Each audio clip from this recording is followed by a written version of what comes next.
Hey, what's up everyone? This is Dom, and today we are going to be comparing Apple's iPhone 6 Plus to Samsung's Galaxy Note 4. Yes, I realize there is a limited range of comparisons that can happen between these two devices, but we're going to touch on some of the most important factors, which are design, software features, and cameras. So without wasting any more time, let's go ahead and get right into it.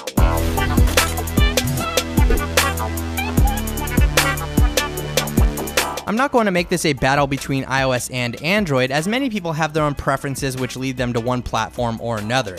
Either way, these two devices are shaping up to be the most coveted large-screen smartphones in 2014, and it makes sense to compare them to help you make an informed decision. First up, we have Apple's iPhone 6 Plus, and this is the company's first shot at a larger device, or a phablet, and aside from a record-breaking opening weekend, it hasn't been an easy launch for the iPhone 6 Plus. But controversy aside, let's go ahead and find out what makes this thing tick. Starting out with specifications, the iPhone 6 Plus features a 5.5-inch IPS display with a resolution of 1920 by 1080, giving it 401 pixels per inch, an Apple A8 chip clocked at 1.4 GHz, a quad-core PowerVR GX 6450 GPU, 1 GB of RAM, and a 2915 mAh battery. There's no denying the marginal update in specifications when compared to previous generation iOS devices, but that doesn't mean that there's a huge performance gap between the iPhone 6 Plus and the Galaxy Note 4. As for the Note 4's specifications, we have a 5.7-inch QHD Super AMOLED display with a resolution of 2560 by 1440 coming in at 515 pixels per inch. We have a quad-core 2.7 GHz Snapdragon 805 processor,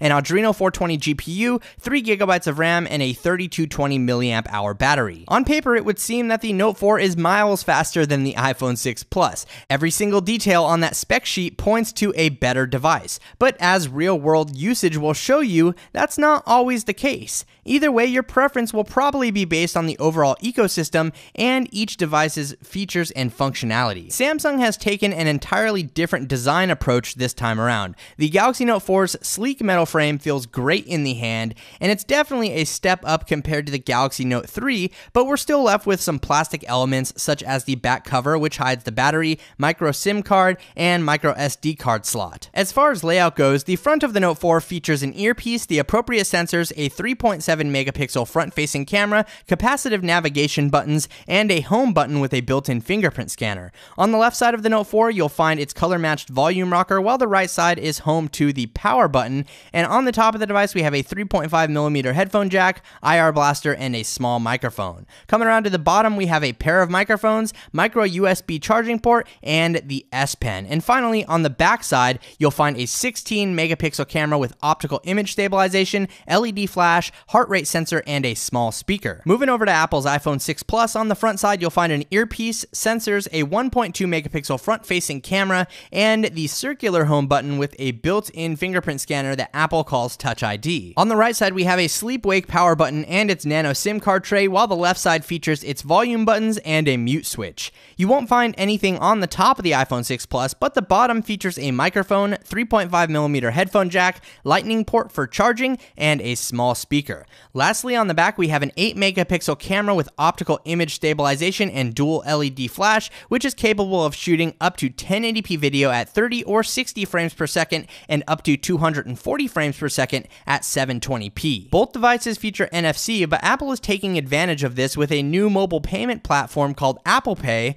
which may prove to be useful for iPhone 6 and 6 Plus users. This isn't the first mobile payment platform to hit the market, but it may be the first one to catch on. Unfortunately, we won't know for sure until about a year or so has passed. Obviously, there's going to be a big difference between the user experience and features on each device. With the iPhone 6 Plus, we're running iOS 8, which is a very simplistic experience overall. Apple keeps iOS fine-tuned and under control for the most part, but that's not always a good thing for everyone. To make it simple, iOS is going to offer the same experience on the iPhone 6 Plus as it does on the iPhone 6, and for the most part, iPhone 5S. I'm not going to get in depth with the features that iOS 8 brings to the table, but if you'd like to find out more about them, check out the video I've linked below. With the Samsung Galaxy Note 4, you're getting a very specific set of features that will only apply to the Note line of smartphones. While these features won't be for everyone, Samsung's S Pen will provide an experience like no other smartphone out there, but only if you're going to take advantage of it. I've detailed all of the new S Pen features in my Galaxy Note 4 versus Galaxy Note 3 video, and if you'd like like to find out more, I'll leave that link down below. Either way, the main advantage to having a Galaxy Note is going to be the S Pen and the large display. Another advantage to the Note series is the ability to multitask and have multiple app windows open at once, or you can stack them on top of one another for a split screen experience. At the end of the day, the S Pen new metal frame design and its 5.7-inch QHD display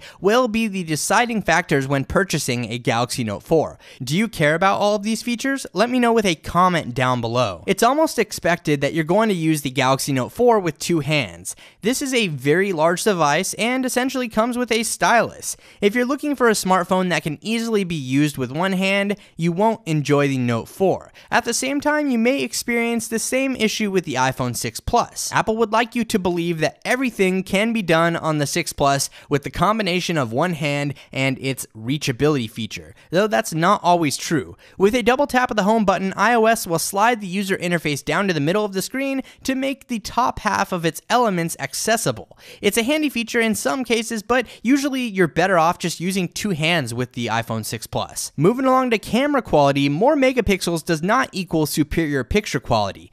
Both cameras feature optical image stabilization, but Samsung's Galaxy Note 4 has a 16 megapixel sensor, while the iPhone 6 Plus comes in with half the specs at just 8 megapixels. Let's be honest here, both of these cameras take excellent pictures, and it'll be hard for most consumers to tell the difference between each camera in acceptable lighting.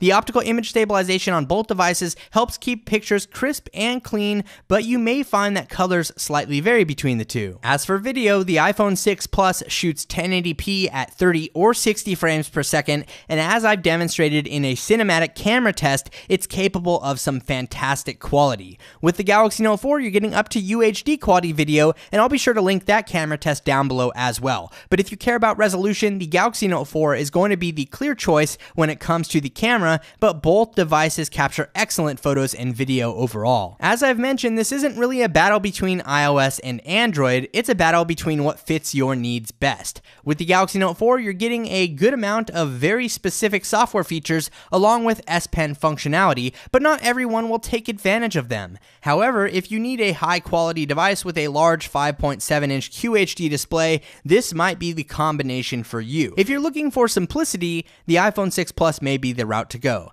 Apple has a strong grip on its software and services and like to keep them under a very manageable umbrella. This isn't a bad thing in any way, but if you're familiar with other iOS devices, you won't have any trouble figuring out the iPhone 6 Plus. With Samsung and other Android devices, there's going to be a wide variety of software features that you'll discover over the course of ownership. Both Apple and Samsung have made excellent devices here. The decision is going to come down to which mobile OS you're invested in the most and whether or not you'll take advantage of the features that Samsung brings to the table with the Galaxy Note 4.